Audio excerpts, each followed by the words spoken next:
Welcome back to news jet update. चलिए देखते हैं झारखंड की 25 फटाफट बड़ी खबरों को। इससे पहले आप झारखंड के किस जिले से न्यूज को देख रहे हैं हमें कमेंट बॉक्स में जरूर बताएं। साथ ही डेली अपडेट रहने के लिए आप हमारे चैनल को सब्सक्राइब कर बेल आइकन को दबाना बिल्कुल ना भूलें। पहली खबर, प्रधानमंत्री समेत कई नेता आतंकियों के निशाने पर। खुफिया एजेंसियों ने गणतंत्र दिवस पर आतंकी हमले का अलर्ट जारी किया है। इस संबंध में दिल्ली पुलिस से 9 पन्नों में जानकारी साझा की गई है। कहा गया है कि पाक खुफिया एजेंसी आईएसआई के इशारे पर खालिस्तान लिबरेशन फोर्स समेत कई संगठन भारत में कई बड़े नेताओं पर हमले की साजिश रच रहे हैं। इसलिए प्रधानमंत्री सहित तमाम बड़े नेताओं और गणतंत्र दिवस में शामिल होने वाले अतिथियों की सुरक्षा के पुख्ता इंतजाम किए जाएं। ब्यूरो ने फरवरी 2021 को मिले इनपुट के आधार पर कहा है कि खालिस्तानी एक्टिविस्ट प्रधानमंत्री नरेंद्र मोदी की बैठक और उनके दौरे को निशाना बना सकते हैं, इसलिए सुरक्षा के पुख्ता बंदोबस्त करें। अगली बड़ी खबर, दामोदर, गंगा और स्वर्ण रेखा नदियां जुड़ेगी।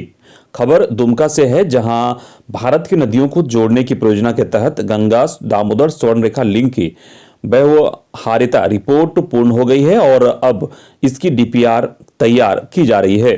इस परियोजना से 3 राज्यों पश्चिम बंगाल, ओडिशा और झारखंड की नदियों को आपस में जोड़कर इंटरबेसिन जल अंतरण के द्वारा जल स्रोतों का विकास किया जाएगा। केंद्रीय जल शक्ति मंत्री गजेंद्र सिंह शेखावत ने गोड्डा सांसद निशिकांत दुबे को पत्र भेजकर यह जानकारी दी है। निशिकांत ने 22 दिसंबर 2021 को नियम 377 के तहत लोकसभा में यह मामला उठाया था। जल शक्ति मंत्री ने नदियों को जोड़ने की परियोजना की अब तक की प्रगति को जानकारी देते हुए बताया कि झारखंड से संबंधित 5 इंटरस्टेट लिंक में गंगा दामोदर स्वर्ण रेखा लिंक की व्यवहार्यता रिपोर्ट पूर्ण होने के बाद इसकी डीपीआर बनाने का काम चल रहा है। इस परियोजना से दुमका सहित झारखंड के कई जिलों को फायदा होगा। अगली खबर, मुख्यमंत्री हेमंत सोरेन ने कहा कि झारखंड जैसे राज्य में दंत चिकित्सा के क्षेत्र में अत्याधुनिक मशीन का स्थापित होना गौरव की बात है। इससे दांतों से संबंधित सभी बीमारियों का संपूर्ण इलाज हो सकेगा। यहाँ के लोगों को दांतों की बीमारी के लिए बड़े शहरों के बड़े अस्पतालों का रुख नहीं करना होगा। मुख्यमंत्री मंगलवार को वर्चुअल माध्यम से दंता हॉस्पिटल बोकारो में अत्याधुनिक prime scan ecosystem of machine का उद्घाटन किया। इस मौके पर हॉस्पिटल के संचालकों ने बताया कि झारखंड और बिहार में पहली बार इस अत्याधुनिक prime scan ecosystem of machine की सुविधा लोगों को मिलने जा रही है। इस मशीन के जरिए दांतों का कारगर और सटीक इलाज हो सकेगा। इसके अलावा दांतों के इलाज में पहले जहां कई दिन लग जाते हैं, वहीं इस मशीन के माध्यम से अब काफी कम समय में दांतों से जुड़ी बीमारियों का पूरा उपचार हो सकेगा। अगली खबर, झारखंड अपडेट। झारखंड में मंगलवार को एक बार फिर से 2514 कोरोना पॉजिटिव केस पाए गए। वहीं 4 लोगों की इस दौरान मौत हुई है। 3898 लोगों ने कोरोना की मौत दी। जिन 4 कोरोना मरीजों की मौत हुई है उसमें जमशेदपुर में 3 बताया गया है और 1 की मौत रामगढ़ जिले में बताई गई है। इस तरह कोरोना पॉजिटिव मरीजों की मौत की संख्या पूरे झारखंड में बढ़कर 5213 हो चुकी है। पूरे झारखंड में जिलावार कोरोना पॉजिटिव की संख्या की बात की जाए तो बोकारो में 65, चतरा में 75, देवघर में 114, धनबाद में 135, दुमका में 145, जमशेदपुर में 542, गढ़वा में 25, गिरिडीह में 24, गोड्डा में 46, गुमला में 67, हजारीबाग में 30, जामताड़ा में 17, खूंटी में 72, कोडरमा में 26, लातेहार में 16, लोहरदगा में 26, पाकुड़ में 8, पलामू में 48, रामगढ़ में 43, रांची में 829, हजारीबाग में 50, सरायकेला खरसावां जिले में 28, सिमडेगा में 28, पश्चिमी सिंहभूम जिले में 55 कोरोना पॉजिटिव पाए गए हैं। अगली खबर मौसम विभाग से। बुधवार को विभिन्न जिलों का न्यूनतम तापमान 8 से 10 डिग्री सेल्सियस के बीच रहने की उम्मीद है। यह जानकारी रांची स्थित मौसम केंद्र ने सोमवार को दी है। मौसम केंद्र के मुताबिक राज्य में अगले 3 दिनों तक राज्य में कहीं कहीं हल्के से मध्यम दर्जे का कोहरा या धुंध देखी जा सकती है। अगले 24 घंटे में न्यूनतम तापमान में बड़े बदलाव की संभावना नहीं है। इसके बाद धीरे धीरे तापमान में 2 से 4 डिग्री सेल्सियस तक बढ़ने की उम्मीद है। वहीं मौसम केंद्र के अनुसार 22 और 23 जनवरी को राज्य के विभिन्न जिलों में बारिश होने की संभावना है। 22 जनवरी को पलामू, गढ़वा, चतरा, देवघर, धनबाद, दुमका में कहीं कहीं हल्की बारिश होने की संभावना है। इसी तरह 23 जनवरी को राज्य में कुछ स्थानों में कहीं कहीं हल्की से मध्यम दर्जे की बारिश हो सकती है। अगली खबर, 4 माह के बाद जैक को मिले अध्यक्ष और उपाध्यक्ष। झारखंड एकेडमिक काउंसिल को नया अध्यक्ष और उपाध्यक्ष मिल गया। डॉक्टर अनिल कुमार महतो को जैक का नया अध्यक्ष बनाया गया, जबकि डॉक्टर विनोद कुमार सिंह को उपाध्यक्ष बनाया गया है। शिक्षा विभाग ने मंगलवार को इस संबंध में अधिसूचना जारी कर दी। जैक के नए अध्यक्ष डॉक्टर अनिल कुमार महतो और उपाध्यक्ष डॉक्टर विनोद कुमार सिंह का कार्यकाल योगदान की तिथि से 3 वर्षों का होगा। अनिल कुमार महतो रांची विश्वविद्यालय के परीक्षा नियंत्रक रह चुके हैं। इसके अलावा वे रांची विश्वविद्यालय में गणित के विभागाध्यक्ष भी रहे हैं। डॉक्टर विनोद बिहारी महतो के विश्वविद्यालय के प्रति कुलपति भी रहे हैं। विश्वविद्यालय में पढ़ाने के साथ साथ विश्वविद्यालय के प्रशासनिक और परीक्षा संचालन का उनका खासा अनुभव है। वहीं उपाध्यक्ष डॉक्टर विनोद सिंह करमचंद भगत कॉलेज बेड़ो के प्रोफेसर इंचार्ज हैं। शिक्षा मंत्री जगन्नाथ महतो ने 10 दिसंबर 2021 को ही अध्यक्ष और उपाध्यक्ष पद के लिए नामों की घोषणा कर दी थी। अगली खबर, कैबिनेट की बैठक आज, कई अहम प्रस्तावों को मिलेगी मंजूरी। मुख्यमंत्री हेमंत सोरेन की अध्यक्षता में मंत्रिपरिषद की बैठक प्रोजेक्ट भवन में आज शाम 4 बजे से होने वाली है। मंत्रिपरिषद की इस बैठक में कई महत्वपूर्ण प्रस्तावों को हरी झंडी मिलेगी। आज की कैबिनेट की बैठक में पेट्रोल सब्सिडी के अलावा इस बार करीब 50 प्रस्तावों को मंजूरी मिलने की संभावना है। यह कोशिश भी की जा रही है कि प्रोन्नति में आरक्षण से संबंधित प्रस्ताव पर भी मंत्रिपरिषद की स्वीकृति ली जाए। कैबिनेट की बैठक में अलग अलग विभागों के विभिन्न पदों की नियुक्ति नियमावली का भी प्रस्ताव आएगा। जानकारी के मुताबिक करीब 15 से 20 पदों की नियुक्ति नियमावली व संशोधन का प्रस्ताव लाया जाएगा।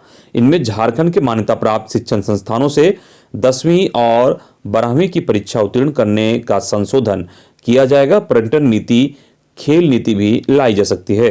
इसके अलावा रांची में सिरमटोली से राजेंद्र चौक फ्लाईओवर सहित कई सड़कों के प्रस्ताव भी आज कैबिनेट में पास किया जाएगा। इसके अलावा कृषक पाठशाला को भी मंजूरी मिलेगी। राज्य में कृषक पाठशाला खोली जाएगी। कृषि विभाग के इस प्रस्ताव को कैबिनेट की स्वीकृति दी जाएगी। पहले चरण में 17 कृषक पाठशाला राज्य के विभिन्न कृषि परिक्षेत्रों में विकसित किए जाएंगे। हर कृषक पाठशाला में 3 से 5 बिरसा गांव को आच्छादित किया जाएगा। अगली बड़ी खबर की बात करें तो पारा शिक्षकों को मिलेगा ईपीएफ का लाभ। कैबिनेट की बैठक में आज लग सकती है मुहर। राज्य के 64,000 पारा शिक्षकों को ईपीएफ का लाभ मिलेगा। इसमें पारा शिक्षकों के मानदेय में 6% की राशि कटेगी और 6% राज्य सरकार देगी। स्कूली शिक्षा व साक्षरता विभाग ने प्रस्ताव तैयार किया है। वित्त विभाग ने अपनी अनापत्ति दे दी है। अब इस पर मुख्यमंत्री हेमंत सोरेन को अंतिम निर्णय लेना है। राज्य सरकार इस पर बुधवार को पारा शिक्षकों की सेवा शर्त नियमावली के प्रस्ताव के साथ मंजूरी दे सकती है। अगर सहमति नहीं मिली तो बजट सत्र में इसके प्रावधान किए जाएंगे और पारा शिक्षकों को इसका लाभ दिया जाएगा। ईपीएफ की सरकार मद की ओर से दी जाने वाली राशि मानदेय बढ़ोतरी के अतिरिक्त होगी। पारा शिक्षक 1 जनवरी में सहायक अध्यापक कहलाएंगे। साथ ही उनके मानदेय में भी 40 से 50% बढ़ोतरी जनवरी से हो जाएगी। टेट पास पारा शिक्षकों को जहां 50%, वहीं सिर्फ प्रशिक्षित पारा शिक्षकों के मानदेय में 40% की बढ़ोतरी होगी। ईपीएफ में 12% राशि जमा की जाती है। इसमें कर्मचारी का 6% और जिस विभाग के कर्मचारी हैं वह 6% राशि देता है। पारा शिक्षकों की सेवा शर्त नियमावली की मंजूरी के बाद राज्य के पारा शिक्षक 1 जनवरी से सहायक अध्यापक कहलाएंगे। साथ ही उनके मानदेय में भी बढ़ोतरी की जाएगी। सहायक शिक्षक राज्य सरकार के हो सकेंगे कर्मी। पारा शिक्षकों के लिए समग्र शिक्षा अभियान के तहत केंद्र सरकार 60% राशि देती है। नई शिक्षा नीति के अनुसार मार्च 2022 के बाद पारा शिक्षक नियोजित शिक्षक या अनुबंध पर शिक्षक नहीं होंगे। इस पर राज्य के पारा शिक्षकों के लिए केंद्र सरकार राशि नहीं देगी। ऐसे में राज्य सरकार को पारा शिक्षकों के मानदेय के मद की पूरी राशि वहन करनी होगी। इसका प्रावधान आगामी बजट में किया जाएगा। सेवा शर्त नियमावली में भी इसकी चर्चा रहेगी कि केंद्र द्वारा राशि नहीं देने पर पारा शिक्षकों को हटाया नहीं जाएगा और उनकी राशि का वहन राज्य सरकार करेगी। अगली खबर, 7वीं जेपीएससी परीक्षा पर फैसला 25 को। झारखंड हाईकोर्ट में मंगलवार को जस्टिस राजेश शंकर की अदालत में 7वीं जेपीएससी परीक्षा को लेकर दाखिल याचिका पर सुनवाई हुई। दोनों पक्षों की दलीलें पूरी होने के बाद अदालत ने अपनी फैसला सुरक्षित रख लिया। अब इस मामले में अदालत अपना फैसला 25 जनवरी को सुनाएगी। मुख्य परीक्षा में बैठने वाले 4244 अभ्यर्थी की नजर अब 25 जनवरी तक अदालत के फैसले पर टिकी रहेगी। 28 जनवरी से 7वीं जेपीएससी की मुख्य परीक्षा होनी है। इस संबंध में प्रार्थी शेखर सुमन की ओर से हाईकोर्ट में याचिका दाखिल की है। सुनवाई के दौरान प्रार्थी के अधिवक्ता राजेश कुमार की ओर से कहा गया है कि 8 प्रश्नों का मॉडल आंसर गलत है, इसलिए एक स्वतंत्र एक्सपर्ट कमेटी बनाकर इसकी जांच कराई जाए। उसके बाद प्रारंभिक परीक्षा को रद्द करते हुए संशोधित परिणाम जारी किया जाए।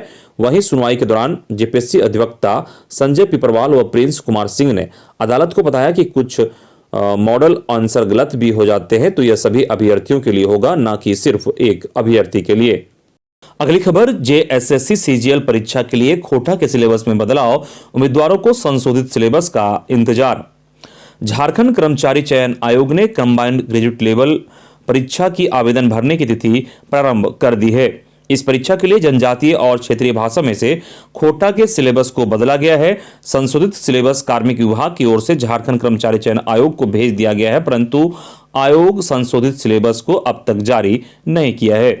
जेएसएससी द्वारा जारी विज्ञापन के मुताबिक सिलेबस में खोटा भाषा को लेकर काफी समय से विवाद चल रहा था। फिर इसमें बदलाव के आयोग ने कार्मिक को पत्र लिखकर सूचित किया कि खोटा विभाग भाषा में बदलाव किया जाए। अगली खबर, मॉब लिंचिंग बिल के संशोधन को लेकर सौंपा ज्ञापन। भीड़ हिंसा मॉब लिंचिंग निषेध विधेयक में आवश्यक संशोधन व विलोपित करने की मांग को लेकर मंगलवार को झारखंड आदिवासी सरना विकास समिति धुरवा ने राज्यपाल के नाम ज्ञापन सौंपा।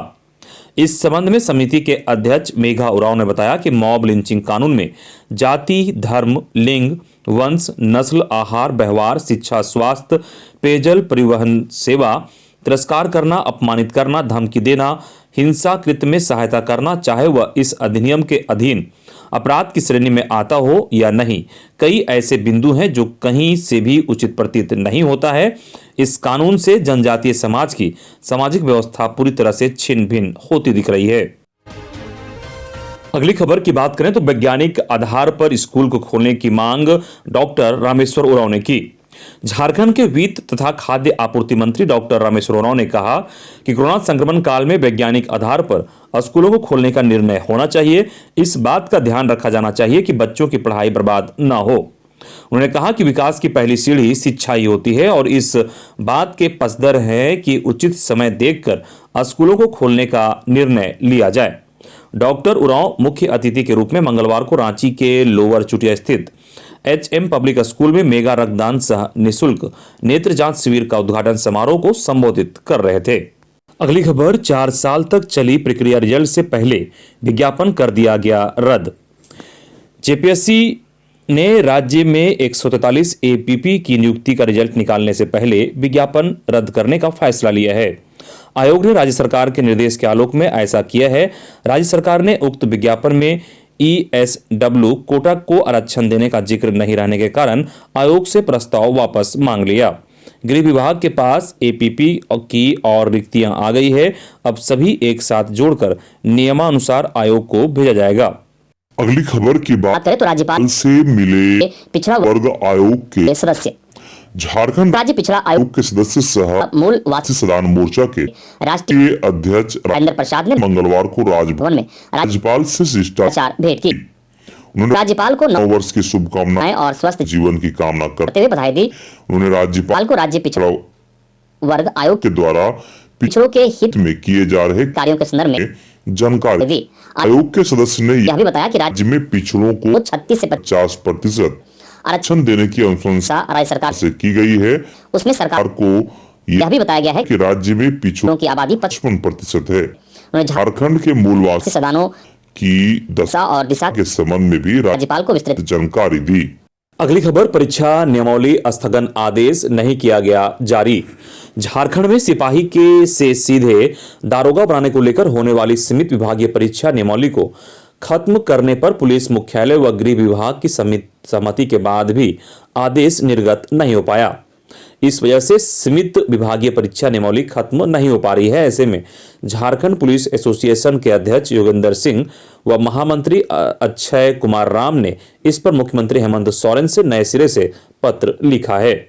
सीएम को लिखे पत्र में एसोसिएशन के पदाधिकारियों ने कहा कि तकरीबन 1.5 साल पूर्व मुख्यमंत्री के स्तर से ही सीमित विभागीय परीक्षा नियमावली खत्म करने पर सहमति बनी थी, लेकिन अब तक आदेश जारी नहीं होने से मामला अधर में लटका हुआ है। अगली खबर, आदिवासी जमीन बचाने को लेकर खोला मोर्चा, 31 को बनेगी रणनीति। आदिवासियों की जमीन बचाने को लेकर विभिन्न आदिवासी संगठनों की बैठक मंगलवार को सिंधवार टोली मोरहाबादी में हुई। अध्यक्षता आदिवासी महासभा के संयोजक देव कुमार धान ने की। बैठक में निर्णय लिया गया कि आदिवासियों की जमीन बचाने को लेकर 31 जनवरी को बैठक होगी, जिसमें आगे की रणनीति तय की जाएगी। बैठक में CNT एक्ट का उल्लंघन कर आदिवासियों के धार्मिक स्थल पर अवैध रूप से कब्जा करने, SAR कोड के द्वारा आदिवासियों की जमीन को गलत ढंग से कंपनसेशन करने, सफेद पट्टा से आदिवासियों की जमीन की अवैध ढंग से खरीद बिक्री किए जाने की चर्चा की गई। अंत में आदिवासी जमीन बचाओ अभियान का गठन किया गया। अगली खबर, गति शक्ति योजना लागू कराना मुश्किल। राज्य में विधि व्यवस्था और आधारभूत संरचनाओं की कमी का हवाला देते हुए भाजपा ने केंद्र की गति शक्ति योजना को लागू करना मुश्किल बताया है। भाजपा प्रदेश अध्यक्ष सह राज्यसभा सांसद दीपक प्रकाश ने कहा कि प्रधानमंत्री नरेंद्र मोदी की इस महत्वाकांक्षी योजना को झारखंड के वर्तमान हालत में धरातल पर उतारना मुश्किल है। इसके लिए केवल कमेटी गठित कर मास्टर प्लान बनाने से काम नहीं चलने वाला। मास्टर प्लान को धरातल पर उतारने का जज्बा राज्य सरकार में दूर दूर तक दिखाई नहीं देता। दीपक प्रकाश ने कहा कि केंद्र सरकार की गति शक्ति योजना के तहत राज्यों में रेल, सड़क और जलमार्ग के विस्तारीकरण के साथ साथ औद्योगिक कॉरिडोर्स का निर्माण, डिफेंस कॉरिडोर्स के बीच इंटर कनेक्टिविटी, एयरपोर्ट, हेलीपैड और वाटर एरोड्रम निर्माण, NH नेटवर्क विस्तार के साथ गांव में 4G connectivity, gas pipeline, fishing cluster निर्माण का लक्ष्य है। लेकिन जिस प्रकार से राज्य में अपराध व उग्रवाद बढ़ रहा है, विधि व्यवस्था जहां पूरी तरह ध्वस्त हो चुकी है, सड़क, बिजली जैसी बुनियादी सुविधाएं जर्जर हो रही है, सरकार सड़कों की मरम्मत तक नहीं करा पा रही है, भ्रष्टाचार का बोलबाला है, ऐसे में इतनी बड़ी महत्वाकांक्षी योजना को धरातल पर उतारना असंभव होगा। अगली खबर, रांची के शुभम को अमेजन से 1 करोड़ 15 लाख का पैकेज। अरगोड़ा कुंज बिहार के शुभम राज ने ऑफ कैंपस प्लेसमेंट के जरिए अमेजन में सॉफ्टवेयर इंजीनियर की नौकरी हासिल की। मंगलवार को दोपहर 12:30 बजे तक HR के राउंड इंटरव्यू के बाद शुभम को अमेजन की ओर से ज्वाइनिंग लेटर दे दिया गया। इसमें उन्हें 1,03,000 यूरो अर्थात 1 करोड़ 15 लाख का ऑफर मिला है। अमेजन ने उन्हें अपनी पढ़ाई पूरी कर सितंबर 2022 तक बर्लिन स्थित कार्यालय में योगदान देने को कहा है। वर्तमान में शुभम IIIT अगरतला में computer science engineering final year के छात्र हैं। मई 2022 में पास आउट होंगे। उन्होंने बताया कि कॉलेज कैंपस प्लेसमेंट के जरिए अप स्टॉक्स में नौकरी मिली है। घर पर रहकर वर्क फ्रॉम होम कर रहे हैं। इस दौरान यूरोपियन कंपनियों के लिए लगातार प्रयासरत थे। अक्टूबर माह में अमेजन के लिए आवेदन भेजा था। इसके बाद टेस्ट में सफलता हासिल की और 15 दिसंबर को प्रथम चरण के इंटरव्यू में अपनी जगह बनाई है। इसमें भी सफल होने के बाद HR राउंड के लिए चुने गए। शुभम के पिता केंद्र सरकार में ऑडिटर पद पर कार्यरत हैं। अगली खबर, 15 से 20 दिनों में 3 लाख मनरेगा मजदूर परिवारों को 10 से 20 दिनों तक रोजगार देने का लक्ष्य। मनरेगा आयुक्त राजेश्वरी बी ने अगले 15 से 20 दिनों में वैसे मनरेगा मजदूर परिवार जो 81 से 99 दिन तक मनरेगा के तहत काम कर चुके हैं, उन्हें 10 से 12 दिन और काम उपलब्ध करा के 100 दिन का काम कराने का लक्ष्य पूरा करने का निर्देश सभी जिलों को दिया है। राज्य में 2,62,501 लोगों को 81 से 99 दिनों तक काम उपलब्ध कराया गया है। ऐसे में इन परिवारों को 100 दिन का काम प्राथमिकता से उपलब्ध कराने को कहा गया है। इसी प्रकार 71 से 80 दिनों तक काम करने वाले 1,36,064 परिवारों को भी 100 दिनों का रोजगार उपलब्ध कराने को कहा गया है। अगली खबर, 20 जिलों में इफ्को किसान पशुहार का वितरण शुरू। झारखंड में भी इफ्को किसान ने 3 तरह के पशुहार का वितरण शुरू किया है। इफ्को किसान के मैनेजर सूरज कुमार सिन्हा ने बताया कि इफ्को विश्व की सबसे बड़ी सहकारी समिति है। इफ्को किसान इसकी एक सहायक कंपनी है। सिन्हा ने कहा कि 2 वर्ष पूर्व इफ्को किसान के द्वारा 3 प्रकार के पशु आहार इफ्को किसान 3 स्टार, 4 स्टार और इफ्को किसान 5 स्टार का उत्पादन BIS bureau of Indian standard के अनुरूप शुरू किया गया था। महज 2 वर्षों में इसकी मांग 100 मीट्रिक टन से 500 मीट्रिक टन तक पहुंची है। झारखंड के पशुपालकों की मांग को देखते हुए राज्य के 20 जिलों में भी इसका वितरण शुरू किया गया है। जल्द ही इसका वितरण राज्य के अन्य जिलों में भी शुरू कर दिया जाएगा। अगली खबर, गुमला मंडल कारा के जेलर समेत 4 निलंबित। गुमला मंडल कारा में गैंगस्टर सुजीत सिन्हा समेत अन्य अपराधियों की शराब पार्टी के मामले में बड़ी कार्रवाई हुई। जेल आईजी मनोज कुमार ने AIG हामिद अख्तर व गुमला जिला प्रशासन की जांच रिपोर्ट के आधार पर गुमला के प्रभारी जेलर समेत 4 जेल कर्मियों को निलंबित कर दिया। मामले में मंडल कारा गुमला के काराधीक्षक के खिलाफ अलग से विभागीय कार्रवाई होगी।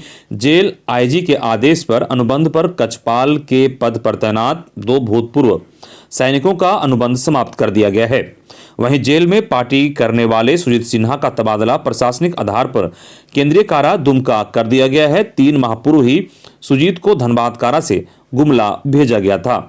बीते दिनों सुजीत सिन्हा का गुमला मंडल कारा में पार्टी किए जाने की तस्वीर वायरल हुई थी। फोटो वायरल होने के बाद जांच समिति ने राज्य सरकार व कारा निरीक्षणालय से कार्रवाई की अनुशंसा की थी, जिसके बाद जेल IG ने कार्रवाई की है। अगली खबर, रस्तोगी बने राज्य प्रदूषण बोर्ड के अध्यक्ष। भारतीय वन सेवा के 1986 बैच के अधिकारी के रस्तोगी को झारखंड राज्य प्रदूषण नियंत्रण पार्षद के अध्यक्ष का अतिरिक्त प्रभार दिया गया है। वर्तमान में रस्तोगी मुख्य वन संरक्षक के पद पर हैं। राज्य सरकार ने इस संबंध में अधिसूचना जारी कर दी है। अगली खबर, झारखंड जॉब से संबंधित रांची, धनबाद, कोडरमा में बम्पर वैकेंसी निकली है, जल्द आप अप्लाई कर दें। Indian school of mines Dhanbad में बम्पर वैकेंसी सलाहकार और अनुसंधान सहयोगी के पद के लिए निकाली गई है, जिसमें योग्यता ME MTech मांगा गया है। आवेदन की अंतिम तिथि 23 जनवरी 2022 है। आप आधिकारिक वेबसाइट www.ismdhanbad.ac.in पर जाकर आवेदन भर सकते हैं और पढ़ सकते हैं। साथ ही Jharkhand staff selection commission Ranchi में भी कनीय अभियंता के लिए 285 पदों के लिए भर्तियां निकाली गई है, जिसमें डिप्लोमा पास मांगा गया है। अंतिम आवेदन करने की अंतिम तिथि 22 फरवरी 2022 है। आधिकारिक वेबसाइट की बात करें तो आप www.jssc.nic.in पर जाकर आप आवेदन की प्रक्रिया पूरा कर सकते हैं। वहीं कोडरमा में सैनिक स्कूल तिलैया में पोस्ट ग्रेजुएट टीचर के लिए निकली है वैकेंसी। योग्यता BEd, MAd और MSc मांगा गया है। आवेदन करने की अंतिम तिथि 29 जनवरी 2022 है। आधिकारिक वेबसाइट आप www.sainikschooldtilaiya.org पर अप्लाई कर सकते हैं।